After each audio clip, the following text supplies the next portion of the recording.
And here we go, gaining personal freedom. Now, what I want to do is I really want to debunk that don't have the ability to have our personal freedom. And that's what we're going to talk about today, my friends.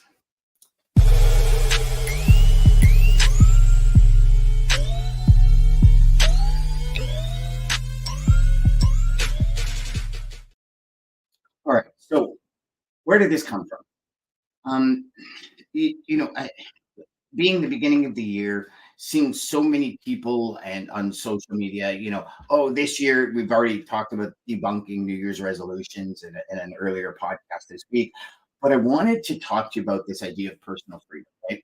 Because I think when we are going for goals, dreams, desires, the ambitions that we have, I think the biggest thing we're after with the nucleus of what we want is this personal freedom. And I was going through, in my annual read of Brendan Burchard's book, Motivation Manifesto, and I came across and as you can see, I, I've, I've been through this book quite a few times. Um, I came across a passage that I, I highlighted 4 or 5 times over. I put little X's on it and everything else. And here's what I want to talk to you, because I do believe this year above every other year. And I know a lot of people say it every year, but this year above and beyond, getting your personal brand out there, getting a vision of yourself, who you are authentically in our market, in order for customers, prospects, all that kind of stuff, to really see you as something other than a salesperson, right? Like, think of it like this. Um, your prospects and any customers out there, feel free to chime in, have been bombarded over the last year, probably more than ever before, with the same old BS sales. And who are you as a salesperson? This is the question I ask. Who are you? What do you represent? And if you don't get out there in the social media verse and you don't have a LinkedIn profile that shows who you are, what you do, why you do it, and what the benefits are for other people, I really think you're missing the boat. Now, some of you, if you look at me, for example, I'm on social media. I'm on social media only as business. I share my business thoughts. I share my business beliefs. Sure, I personally come out in that business, but you don't see pictures of my family or anything like that on social media. Now, I'm just not that person. People have told me many times, "Oh, Dan, you gotta let people into your life a little bit more." I let them into my life through my stories. I don't necessarily want to post all the pictures, my vacations, and all this other stuff online. I think personally, and again, personal thought, that's crap. I don't care who's on vacation, what they're doing, pictures with their kids. To me, I don't look at that. What is the purpose of social media? Right? So what is your purpose for using social media? And that's where I say you come across. And the reason I'm bringing this up is because the passage goes like this in Brother. This is on freedom in the book. Gaining personal freedom, in a sense, is letting go of any self-doubt, self-loathing, and allowing yourself permission to be unique, powerful, and authentic selves. That's number one. So, authenticity, right? Who you are in your post, who you are really. Like, if this is you posting family and you want to show your prospects that you're a family person, or you want to, and again, this is all business related. This isn't social related. If you're doing social posts because you're like, oh yeah, look at this new dance and stuff, well, then that's up to you. I'm talking specific business, right? This is what this show is about. So what is it that you're looking to show your prospects about the authentic you, right? So everything I post is about helping 10,000 sales reps generate. When my customers, my prospects see that, they say, okay, in Dan's emails, it corresponds directly to what he's talking about online, on his live, on his podcast, on his, YouTube station, on his Twitter, on everything, or X, or whatever you want to call it, on his LinkedIn post. Everything is about, hey, here's another strategy, here's another date, here's another tool, here's another framework, here's another one pager, here's something else that will help you get to the destination you want. Right? Number two of this is it is in freeing ourselves to be present and genuine in life that we find trust and confidence in ourselves. How many of you have confidence in what you do? I mean, unwavering confidence. How many of you believe without a shadow of a doubt you can help the prospects you're calling? How many of you know what your greatest super like, these are just like mind-blowing questions because it stumps a lot of people. I can remember vividly when I first started, I was like, this is just like literally a pyramid scheme kind of thing. And it took me almost 6 months to get past the fact that logistics, brokerage, sales is a real career. It really did because I was like, this is just like it's so monotonous. Call after call after call. It's like, oh, we got back calls. We got back. That was the whole pitch back then. Was we got Canadian carriers in the US to do back calls, and we can beat you on exchange rate. And trust me, it worked because the exchange rate then was astronomical compared to what it is today. But it was like, okay, so but it took me almost like it was a like a pyramid kind of thing, almost like a telemarketer, I guess would be a better way of putting it, where I felt like I was a telemarketer, right? And I felt like I couldn't be authentic. Like I would just say things to say them to sell, right? As opposed to now, it's like, yeah, I don't really believe that, or that's not in my eyes, in my deal client profile. So I'm being authentic to myself, bring in the prospects that I want to bring into my world. That's going to make my world a better place, right?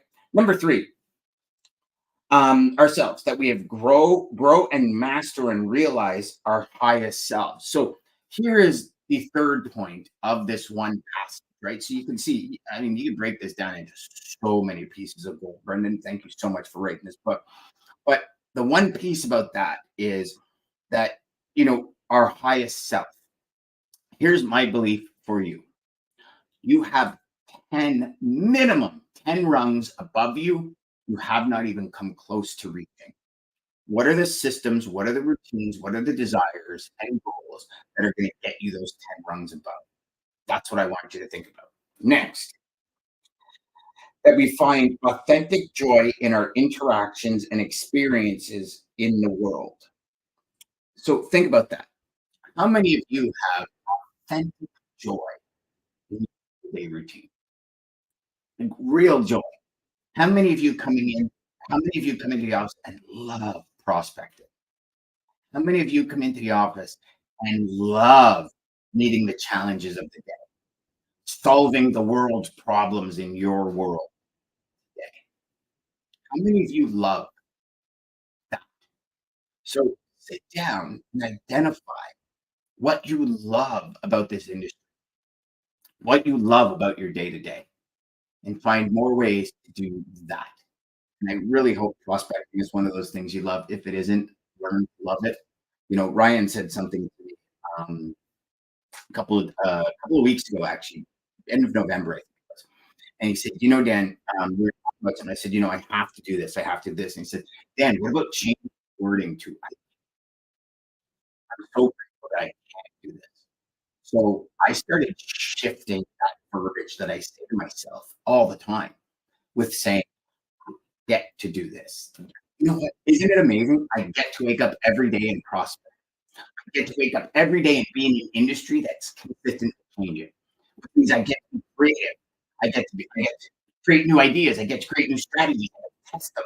Then I get to go back and retest them. Then I get to go back and see what kind of benefits I've got from them and what kind of benefits they've helped.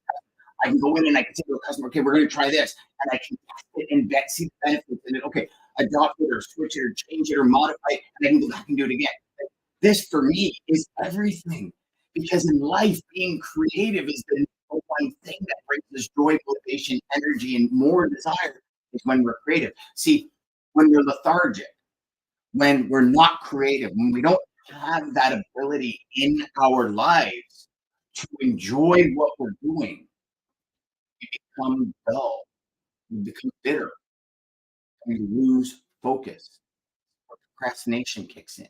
Have you ever been so into something, like regardless of how difficult the situation was or the thing you were going to do was, but you had so much energy in it, you're like, just, oh my God, that's amazing. I can't wait to do it. That all of that went out the window instantly. It wasn't as if it was, okay, so Perfect example. Um, you know, tax time every year, we find more and more people that, tax time. Da, da." You know what? I get to file taxes. I get to see if I get any money back. Like I'm making it a game instead of being, oh my God, I got to do this. But I had to change that mental part, right? To really become my greatest self because it's part of our life. So why avoid it? And number five in the passage, and this for me is the kicker, so that we would feel motivated and liberated. Okay, motivated and liberated. And Brennan goes on to say, indeed, the telltale sign that someone is free and healthy are genuineness and growth. Okay. So again, genuineness and growth. If you're making sales calls and it's not genuine, if you're making sales calls and you're thinking about commissions, if you're making sales calls and thinking about what's in it for you instead of what's in it for your prospect, you'll lose. Okay. Now, let's move to the second part, growth. Everything is about growth. If we were to look at the main reason we do anything, it's for growth. So, what if we were to switch to a project and growth mindset right now? Everything is a project because projects spark creativity. Projects allow us to do things that we would not normally do in our day, right? And what I mean by that is, so you have a new project for a customer. Customer says, "Here's what I got. This is what I need. You go figure it out." You're like, damn right I can, because now it's like you get to be creative, you get to think of things outside the box as opposed to the normal. "Oh, I was just wondering, what kind of free you have, and if I can get it." Like, oh my god, I get to do this project. I get to think outside the box. I get to come up with two or three options for a prospect. Like all of these things play into that project. And then if that project creates growth, you've got a win-win situation for all of you because you're growing inside that project, creates more energy, more drive, more ambition, more desire, more joy inside of you because you're growing. You've got that growth aspect. Plus, you're able to be creative because you got a project mindset. So that for me, um, lo and behold, is the great responsibility and drive. And it's, we talked about today on the podcast, personal freedom. That to me is how we build personal freedom. Now, it's not freedom from bills or any of that stuff, or from your obligations in life, like a parent or a husband or a wife or a spouse, but it's personal freedom to enjoy your day. Like, here's the reality: if you wake up in the morning and think it's Groundhog Day, that is a sign to you that you don't have personal. That you really need to start diving into some projects. You need to start focusing on growth. When you do, all that changes. Till next time, my friends, remember, go out there and make every call educational and crush your sales and start your path. Get the motivation manifesto. If you want one book this year that's going to completely change your path in life, this will be your book. Um, Grab the motivation manifesto and join us tomorrow as we do another chapter in When They Say No. It's going to be spectacular.